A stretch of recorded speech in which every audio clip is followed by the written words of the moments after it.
শ্রদ্ধাভাজন প্রিয়জনেরা, আজ আমরা মণ্ডলীতে পালন করছি প্রভুর আত্মপ্রকাশ পর্ব। আর এই পর্বটি অনেক অনেক গুরুত্বপূর্ণ।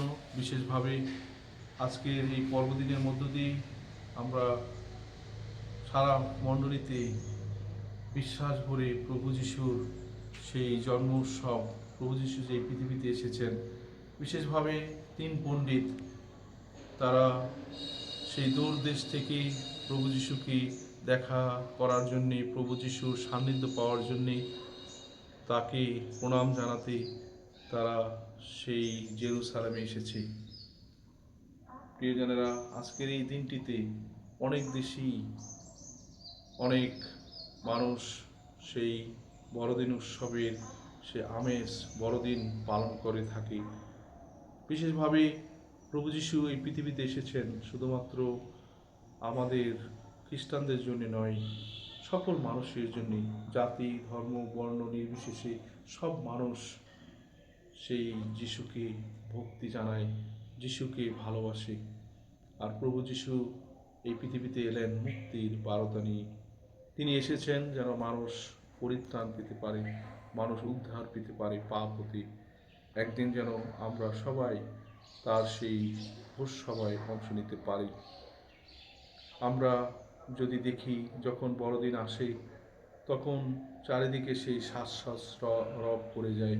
এই যে সুন্দর আমরা দেখতে পাচ্ছি যে সেই সাজসজ্জা, আর এটা শুধুমাত্র আমাদের এখানকার জন্যই নয়, সব মানুষের জন্যই। আমরা প্রত্যেকটা চার্চে আমরা দেখি অনেক মানুষ দেখতে আসে।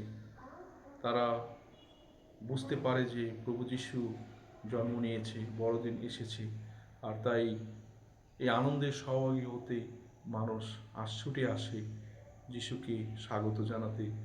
শুধুমাত্র সে বাহ্যিকভাবে নয়, অন্তরে স্বাগত জানাতে। আমরা গির্জাঘরে দেখতে পাই সেই গোশালা ঘরে যাবপাত্রে সেই শিশু যিশু।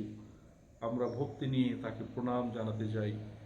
সেই সোনা, ধনু, গন্ধ, নির্যাস, সেগুলোর মধ্য দিয়ে আমরা প্রকাশ করি যে যিশু আমাদের জীবনে সবচেয়ে প্রধান জায়গায় রয়েছে, আমাদের হৃদয়ে।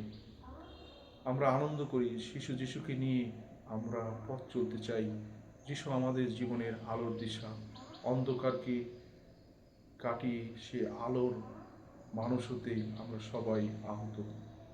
আমরা অনেকবার প্রভু যিশুকে চিনতে বা তার পথে চলতে আমরা অনেকবার সেই দ্বিধাবোধ করি।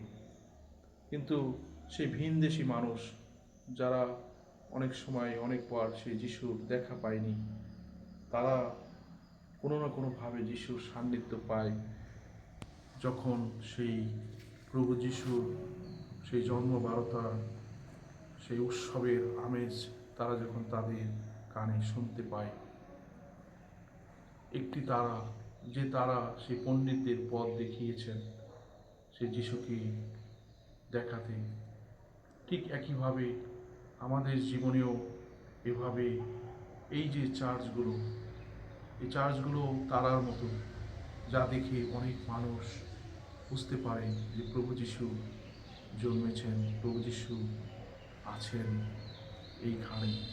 তাই তারা ছুটে আসে, তারা যিশুকে স্বাগত জানায়, তারা যিশুকে নিয়ে আনন্দ করে।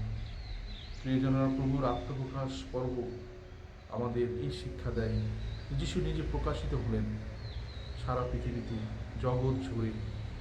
আমরা প্রভু যিশুকে সেই দীক্ষা স্নানের মধ্য দিয়ে, বাপ্তিস্মের মধ্য দিয়ে আমরা প্রভু যিশুকে অন্তরে গ্রহণ করেছি। তিনি প্রকাশিত হয়েছেন আমাদের মাঝে। আর এখন আমাদের দায়িত্ব রয়েছে যেন আমরা আমাদের কথা, আমাদের কাজ, আমাদের ব্যবহার দিয়ে আমরা যেন সারা জগৎ জুড়ে প্রভু যিশুকে প্রকাশ করতে পারি। প্রভু যিশুর বাণী আমরা যেন সকলের মাঝে ছড়িয়ে দিতে পারি। অন্ধকার কেটে আলোর নিশানা আসুক। যিশু আপনার অন্তরে রাজত্ব করুক। যিশুর প্রকাশ শুধুমাত্র যেন আমার মধ্যেই সীমাবদ্ধ না থাকে। প্রতিদিন, প্রতি মুহূর্তে যেখানেই যাই, যেখানে যার সাথে দেখা হয়, সেখানেই যেন আমি প্রভু যিশুর সেই বার্তা, প্রভু যিশুর ভালোবাসা অন্যকে দেখাতে পারি।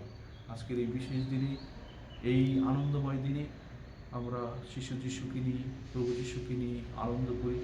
প্রভু যিশুর আত্মপ্রকাশ আমার আপনার জীবনকে আলোকিত করুন, সবাইকে সুরক্ষা দান করুন। আমেন।